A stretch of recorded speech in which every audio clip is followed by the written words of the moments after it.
Alright, what's up guys? My name is Zach and today I am driving a 2020 Audi SQ7. Up front is a twin turbocharged 4.0 liter V8 and down below is an 8-speed automatic transmission. Now I'm excited to be driving this here SQ7 for a couple of different reasons.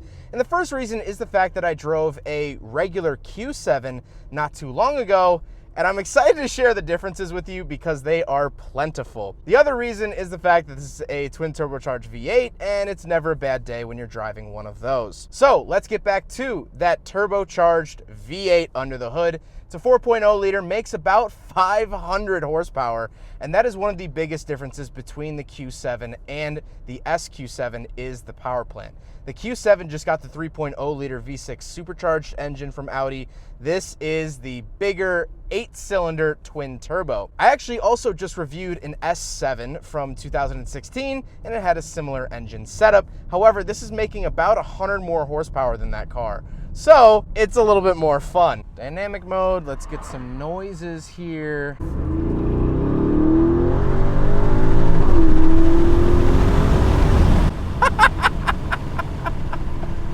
Oh, there's no reason an SUV should be that fast.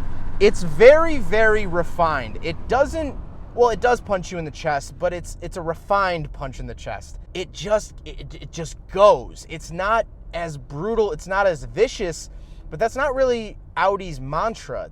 There's sort of this refined, more thoughtful, but still aggressive brand, and that's really how this SUV feels. You look down and you're just going a lot faster than you think, which is great. That shift, oh, that shift is so good. Like I said, paired to it, 8-speed automatic transmission, shifts super, super quickly. I love Audi, Volkswagen, Porsche transmissions.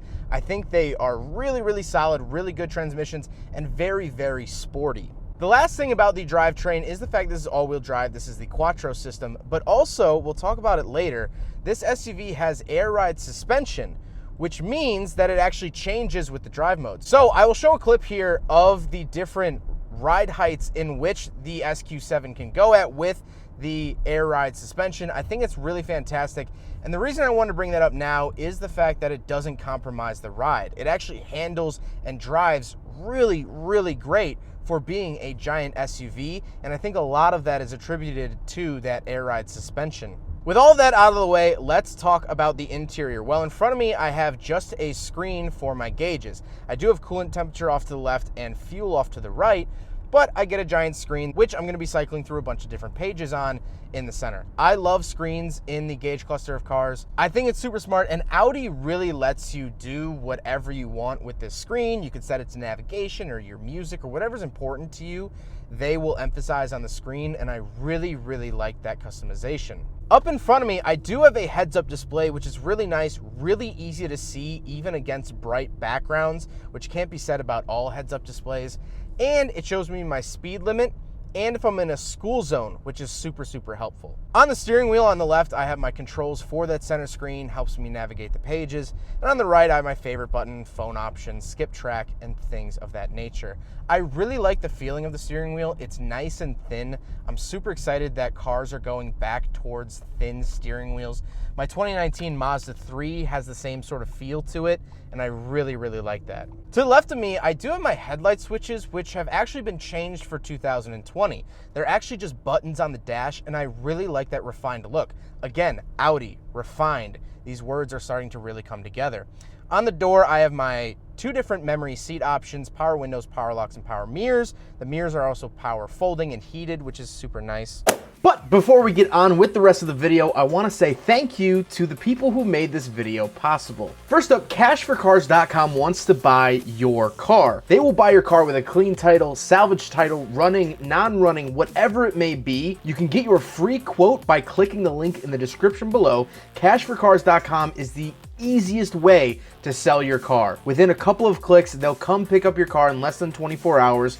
You don't even have to leave the couch, and it's absolutely awesome. Next up, we have con plates. The con plate is a suction cup mount for your license plate when you don't want to mount it to the front of your car. If you have to legally have a front license plate like you do here in Illinois, but you don't want to stick it on the front of your car, you think it's ugly, you want to take it off for car shows, whatever it may be, you can actually just put your license plate into the suction cup holder and put it in your front windshield when driving around to remain legal.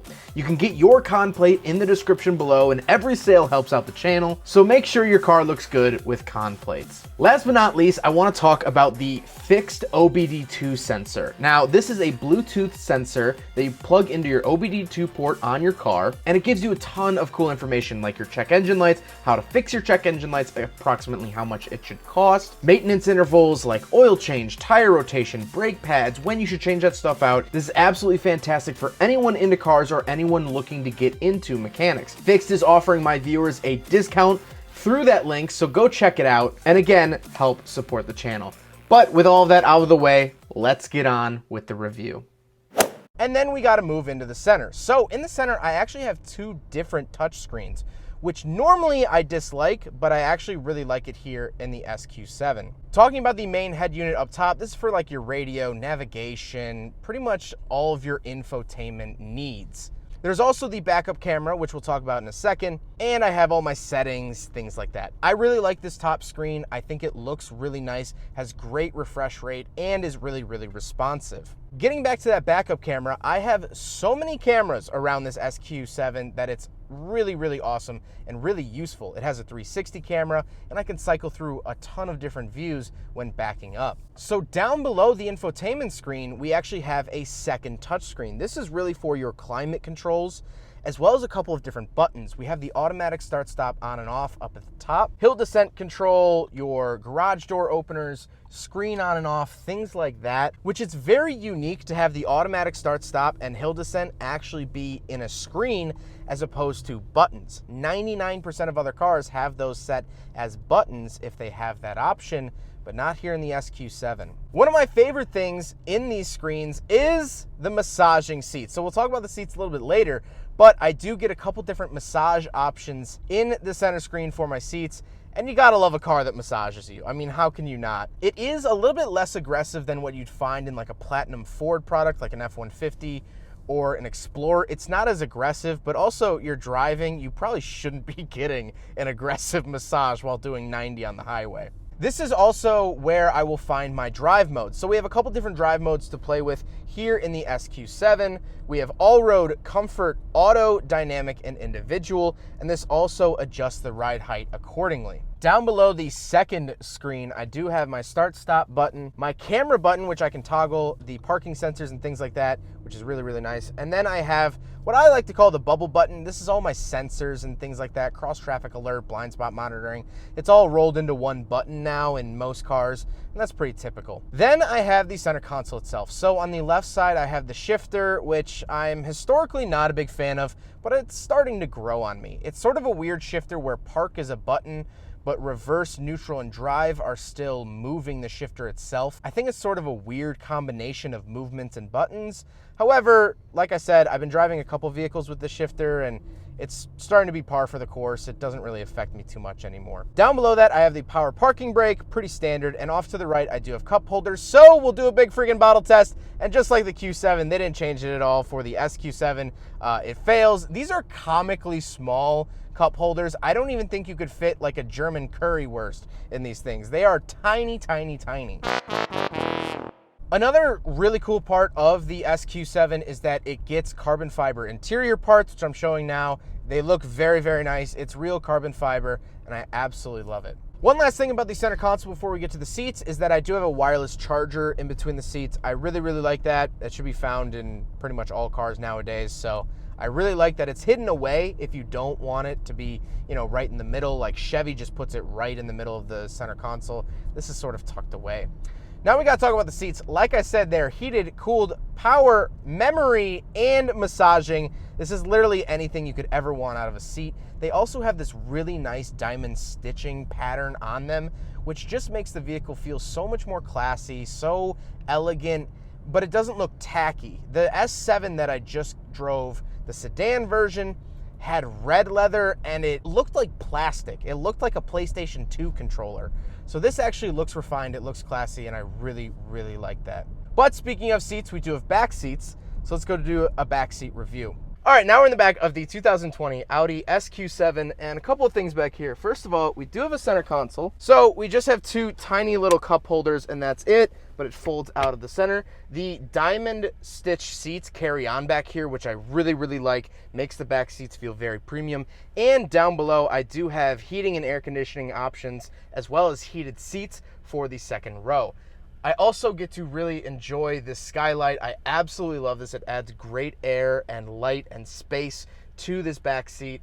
I absolutely love that. Now we do have a third row back seat, but we'll talk about that with the cargo. But other than that, my knees fit great, my head fits great. It's really spaced really, really well, and it's a great back seat. Anyone and everyone is going to be able to fit back here, and that's a really nice feature of the SQ7. All right, now we're on the back of the 2020 SQ7. Power tailgate, of course. And there's really not too much to talk about back here besides these buttons. So these are actual power buttons for flipping up the rear seats, which is absolutely awesome. It goes down and up. So then this button is for lowering the rear end of the SQ7, because this does have that air suspension we mentioned earlier. Really, really cool. You can raise and lower it just from the touch of a button on the side here. So overall, great cargo space. It's a great size, and you get that third row, which is down here folded up. Super, super nice. Now we got to talk about the looks, and it has to be one of my favorite parts of the SQ7. This SUV looks dramatically better than its Q7 sibling. It has better ground effects. I can't even put my finger on it. It just looks so much better in every single conceivable way that I think it's a really, really fantastic looking SUV. And my favorite part of the exterior has to be the headlights. When you unlock it, it does this little dance pattern. I think this is going to be a trend in the 2020s here of cool, dancing, fun headlights. And the SQ7 was one of the cars that pioneered that. Audi has it across their lineup now, but this was one of the first. Now we got to talk about the SQ7 as a whole. So, this car retails for, because everyone's been complaining in the comments that I'd never mentioned price, about $100,000. The owner got it for high 90s, but after taxes, especially here in Illinois, it's over $100,000. And normally, I tend to criticize $100,000 vehicles because I think that's just so much money to spend on a car. I mean, it's 6 digits. But I think it's really, really justified here in the SQ7. I don't say that often, but I think it's extremely justified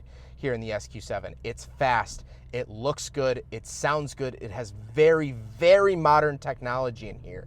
I can't really think of anything that I would want that this doesn't have. Besides auto holding brake at stoplights, but who cares at that point? It's very up to date, it's a very solid car, and I absolutely love driving this. I cannot stop driving this. I love it so much. It doesn't feel too large. This is a large vehicle. The Q7 is a large SUV.